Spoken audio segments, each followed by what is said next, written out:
ધાનેરા તાલુકાના ગ્રામીણ વિસ્તારમાં ખેડૂતો સાથે ખાતર મુદ્દે છેતરપિંડીના આક્ષેપો થઈ રહ્યા છે। એક બાજુ રવિ સિઝન છે અને એક બાજુ ખાતર ઓગળતું નથી તેવી ઘટના સામે આવી છે। એક બાજુ ખાતર મળતું નથી ને બીજી બાજુ લીધેલા ખાતર ખેતરમાં ગલતું નથી। ધાનેરા તાલુકાના ગ્રામીણ વિસ્તારના ખેડૂતોએ યુરિયા ખાતર માંડ મેળવ્યું, પણ ખાતરને પાણીમાં પલાળ્યા ખાતર તરત જ ગળ્યું।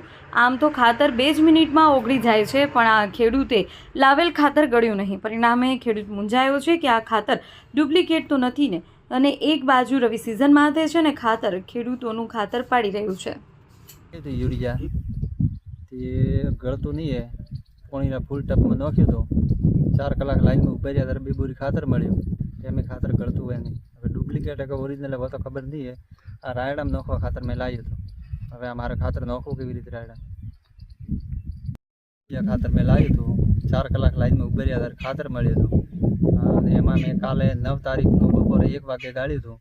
આજ 10 તારીખને 11 વાગી જાય, હજુ સુધી ખાતર ગળ્યું નહીં। હવે આમાં રાયડામાં ખાતર નાખવા લાવ્યું હતું, નાખવું કેવી રીતે ખાતર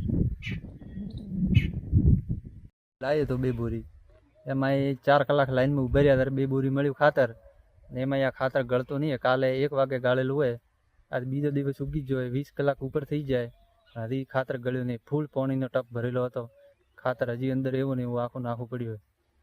અને હવે ડુપ્લિકેટ કે ઓરિજિનલ એ તો ખબર પડતી નહીં, પણ હવે મારા રાયડામાં નાખવું કેવી રીતને આ ખાતરને।